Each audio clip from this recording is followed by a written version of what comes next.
Bonjour à toutes et à tous. Merci d'être au rendez-vous pour ce nouveau numéro de rencontre. Aujourd'hui, la santé de l'économie chinoise, deuxième économie mondiale, retient l'attention de la planète entière. On trouve par exemple des titres dans les médias français comme Panique sur l'économie chinoise, Chine, l'inquiétante fragilité économique ou encore la crise économique chinoise inquiète le monde. Alors, quel diagnostic peut-on faire aujourd'hui de l'économie chinoise? Nous allons en discuter avec nos invités.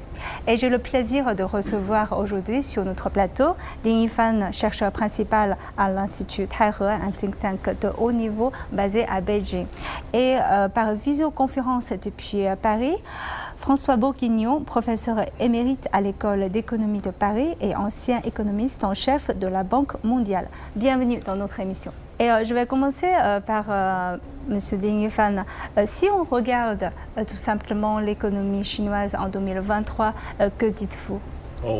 Il faut dire que 2023 n'était pas très facile pour l'économie chinoise car la croissance laisse beaucoup à désirer et l'exportation est en décroissance paradoxalement par rapport aux années précédentes. Et surtout, la croissance n'était pas à la hauteur des attentes de la population car après la pandémie, on pensait que l'économie chinoise aurait connu un rebondi. Finalement, un rebond très un rebond significatif, mais finalement, ce qui n'était pas arrivé. Donc c'est pour cela que 2023 n'était pas une année facile. Et quel est votre constat, Monsieur Bourguignon? C'est difficile d'avoir une autre opinion. Il est exact que 2023 a profité du fait qu'il y avait un rebond minimum après la période, après l'année zéro Covid 2022. Et on pouvait penser que, comme ce qui s'est passé en Europe, aux États-Unis, ailleurs dans le monde en 2021, que le rebond de l'économie chinoise serait beaucoup plus fort. En même temps, c'est vrai que ce rebond a lieu en un moment du temps où la demande mondiale n'est pas elle-même extrêmement dynamique, alors que c'était le cas pour les restes du monde dans la reprise de 2021. C'était une reprise qui était complètement générale, en dehors de la Chine en fait. Et donc c'est ça qui explique que le rebond ne soit pas aussi fort. Mais d'un autre côté, on voit aussi qu'il y a des problèmes structurels importants. Il y a un problème majeur dans le secteur de la construction, il y a un problème majeur dans le secteur financier. Donc il me semble que ces problèmes-là ont aussi une responsabilité dans les chiffres de croissance qui sont inférieurs ou sont décevants, mais en même temps, par rapport au reste du monde, restent extrêmement élevés. Et donc de ce point de vue-là, c'est tout de même quelque chose de satisfaisant de voir que la Chine est capable de maintenir un taux de croissance relativement rapide. J'ai lu un peu la presse française, surtout je regarde la télé et on trouve des titres comme Chine, inquiétante fragilité économique ou Panique sur l'économie chinoise. Qu'en pensez-vous en tant qu'économiste? Je crois qu'il faut faire attention au titre des journaux, au titre des médias qui ont tendance même à exagérer ce qui se passe dans l'actualité. Mais il est exact que depuis déjà assez longtemps, il y a des faiblesses à l'intérieur de l'économie chinoise qui n'ont pas été résolues. Le problème de l'endettement des collectivités locales, d'un certain nombre d'entreprises d'État. Effectivement, on voit qu'il y a des interrogations. M. Ding Yifan, par exemple, M. Bourguignon a mentionné le problème de la dette. On voit effectivement que l'agence Moody's a récemment abaissé la perspective de la note souveraine de la Chine. Donc, comment répondez-vous à ces genres d'interrogations? En fait, l'interrogation était concentrée plus ou moins sur le marché immobilier, comme M. Bourguignon a bien souligné. Certainement, la crise du marché immobilier aurait des impacts sur l'économie chinoise. Mais de là à dire que la crédibilité du gouvernement chinois sur le marché de capitaux est mise en question, je pense que c'est un peu exagéré. Car la fisc de l'État chinois est relativement en bonne santé, surtout quand on regarde un peu la croissance de la revenu fiscal du gouvernement chinois, et puis par rapport à l'augmentation de son endettement, c'est rien. C'est rien. Son niveau d'endettement parmi les grandes économies du monde, c'est vraiment dérisoire. Mais cet apaisement illustre quand même quelque chose, n'est-ce pas? C'est ça, c'est le marché immobilier. C'est le marché immobilier qui pourrait aboutir à une espèce de crise d'endettement des sociétés immobilières, de construction immobilière, etc. Mais là, la Chine avait connu dans le passé ce genre de crise, mais la crise a été toujours localisée, donc ceci n'est pas généralisé en une crise nationale. Mais cette fois-ci, le déclin du marché immobilier est plus généralisé. Mais tout de même, on a réussi à limiter aussi ces crises à quelques entreprises. En plus, dans plusieurs provinces. Donc le gouvernement local avait pris la décision de prendre en main des sociétés de construction en difficulté financière, etc. Et on pense qu'on pourrait encore arrêter la chute libre de ce marché. On pourrait arrêter ce marché et faire en sorte que le marché redevienne plus ou moins doucement plus normal, car la Chine est toujours dans une phase de l'urbanisation plus ou moins accélérée. Donc il y a encore une demande pour le logement, pour ce genre de choses. Même l'immobilier commercial. Il y a encore besoin suffisamment grand pour soutenir la construction. Seulement, il faut fournir un peu plus de liquidité pour le marché, pour soutenir le marché immobilier pour le moment.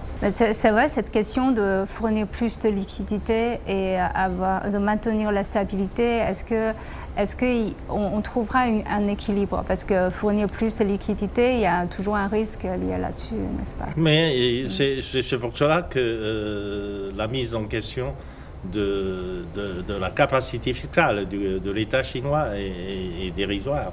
Parce que le niveau d'endettement de l'État chinois est seulement à peu près 30% de son PIB. Et même si on comprend les dettes des autorités locales, etc., ça ne dépasse pas 55%.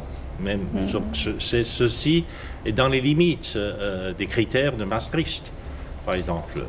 Et de ce point de vue, je pense que même si l'État chinois veut élargir un peu le niveau d'endettement pour soulager les problèmes de liquidité dans ces grandes sociétés de construction, je pense qu'il a encore des capacités. Alors, je vais tourner vers M. Bourguignon parce que on voit aussi, il faut méfier, il ne faut pas tout croire au titre de médias comme vous avez dit, mais je crois que ça reflète quand même quelque chose et on trouve par exemple les titres qui expriment une autre sorte d'inquiétude, par exemple la crise économique chinoise inquiète le monde ou que signifient les problèmes économiques chinois pour le reste du monde, ou encore on dit que lorsque les États-Unis éternuent, le reste du monde s'enrhume, mais que se passe-t-il lorsque la Chine est malade?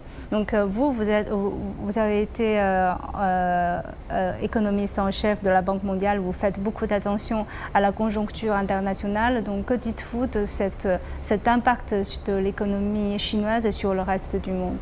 Il est tout à fait évident que tout accident économique en Chine aurait des répercussions sur l'économie mondiale absolument considérables. Vous avez une économie qui représente 18%, si je me souviens bien, du produit intérieur brut mondial. Vous ne pouvez pas imaginer qu'un accident dans une économie représentant ce volume de l'économie mondiale n'ait pas des implications considérables. Donc il est évident que le monde entier se fait du souci lorsque on perçoit des éléments de faiblesse du côté de la Chine. Maintenant, je rejoins ce qui vient d'être dit à propos de l'endettement chinois, qui n'est pas considérable. Quand on le compare aujourd'hui à l'endettement de la plupart des pays occidentaux, que ce soit les États-Unis, que ce soit la France, que ce soit même l'Allemagne, est au-dessus des chiffres, au-dessus de 50% du produit intérieur comme dette. Mais il y a un élément supplémentaire qui est quand même très important, qui est le fait que la dette chinoise, elle est chinoise. Elle est dans une large mesure un problème intérieur. De ce point de vue-là, on peut presque dire que la situation est assez similaire à celle du Japon, dans lequel la dette est absolument abyssale. Elle est, je crois, de l'ordre de 200% du produit intérieur, et néanmoins, le Japon est capable de vivre avec cette dette dans une large mesure, parce que cette dette est essentiellement détenue par des nationaux japonais. Et je pense que dans le cas de la Chine, on a un peu la même situation, c'est-à-dire que quand on parlait tout à l'heure de la question immobilière et du système financier lié au secteur de la construction, il est évident qu'il y a des solutions qui peuvent venir de l'intérieur de la Chine et qui peuvent venir purement et simplement, comme l'a dit monsieur, d'une augmentation des liquidités. Maintenant, il est aussi évident que si on passe par cette solution-là, une augmentation des liquidités, ça n'est pas sans effet sur d'autres éléments. Et en particulier, on peut s'attendre à ce que le taux de change ou la monnaie nationale, le renminbi, dévalue à cause d'une augmentation soudaine de la liquidité. Ce sont les éléments qu'il faut prendre en compte, mais il me semble que pour l'instant, il est possible de régler le problème de la dette de façon intérieure, et donc il ne me semble pas que le monde ait à se faire des soucis de ce point de vue-là. Maintenant, si on essaye de regarder quelle est la position de l'actif net de la Chine par rapport au reste du monde, cet actif net est très très largement positif. Et on est en plus dans une économie qui, depuis maintenant très longtemps, développe un surplus de son compte courant vis-à-vis du reste du monde. Donc, ce n'est pas une économie qui aura des problèmes de liquidité vis-à-vis du reste du monde. Ça, c'est un point intéressant parce que vous avez mentionné la solution. En fait, justement, quelles sont les marges de main-d'œuvre aujourd'hui du gouvernement chinois par rapport à ces problèmes économiques? Parce qu'on voit que sur la conférence annuelle centrale sur le travail économique qui a eu lieu récemment à Beijing, il y a beaucoup d'annonces concrètes qui ont été annoncées. Donc, Monsieur Ding, quel est votre regard sur les marges de main-d'œuvre du gouvernement chinois aujourd'hui pour résoudre les problèmes assez profonds de son économie? En fait, la situation économique de Chine fait face à cet assez grand nombre de défis. M. Bourguignon a mentionné le marché immobilier.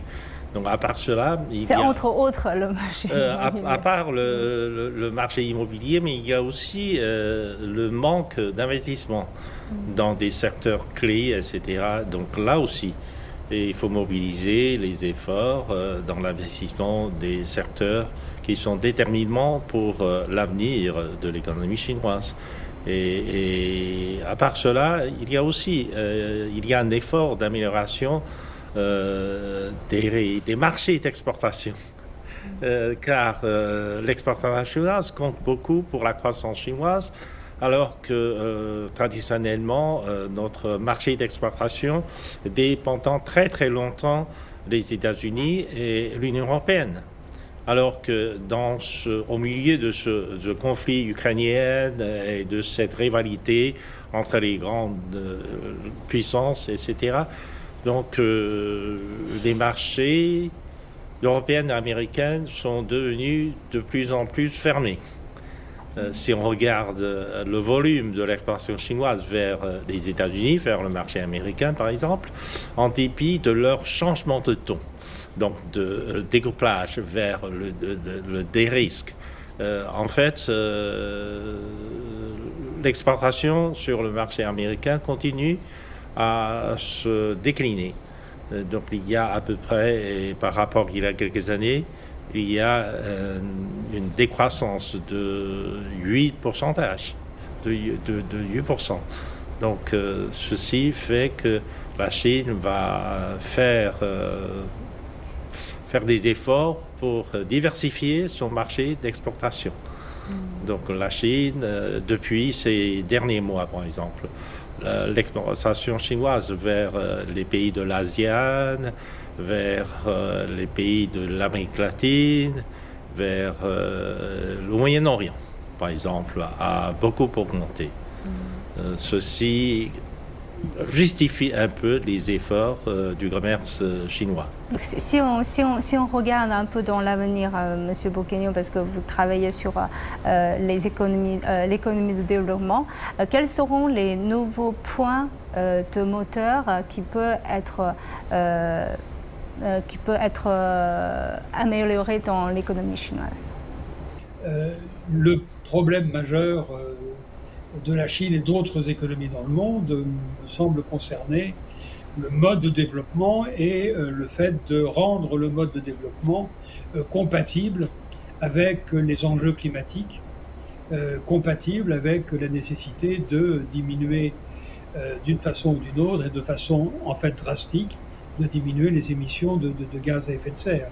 Donc ça, c'est une sorte de défi qui s'adresse à l'ensemble du monde, mais d'une certaine façon est plus important et plus grave, plus sévère dans le cas de la Chine, étant donné qu'elle a un potentiel de croissance économique qui reste extrêmement important et que ce potentiel de croissance risque d'être très fortement diminué par les enjeux climatiques.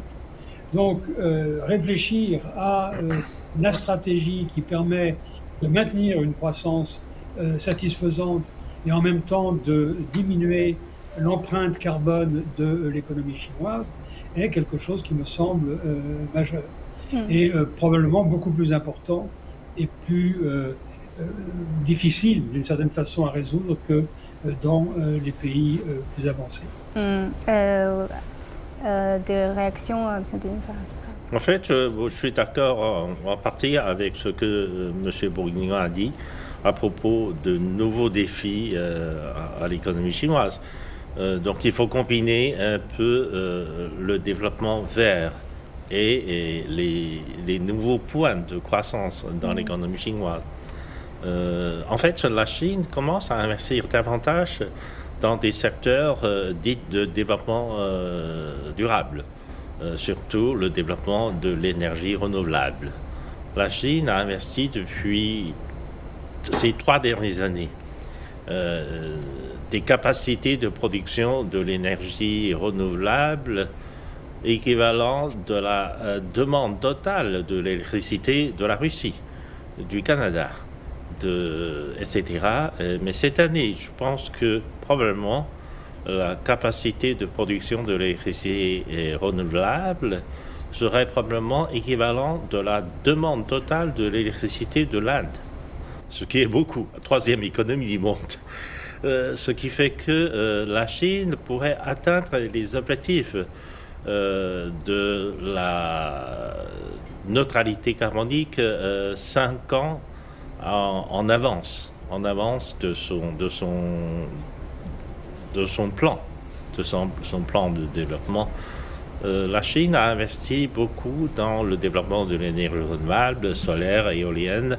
La Chine a investi aussi dans le développement du nucléaire. La Chine, le premier pays à développer ce qu'on appelle la technologie de la 4e génération de centrales nucléaires.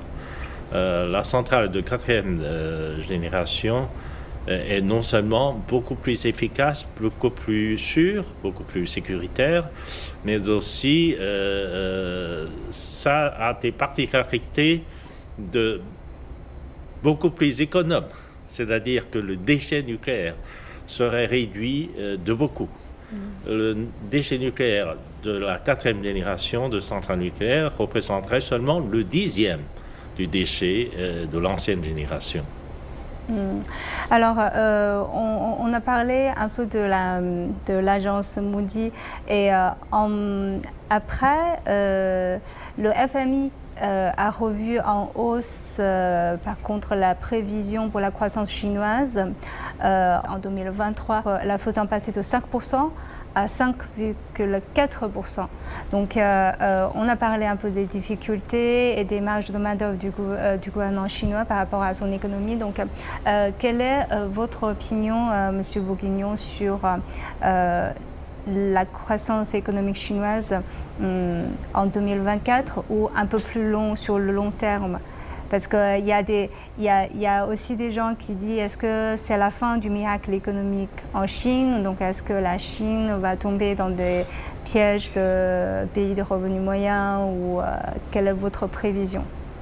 Non, je sais qu'il y a ce débat sur est-ce que la Chine va rencontrer le piège des pays à moyens revenus.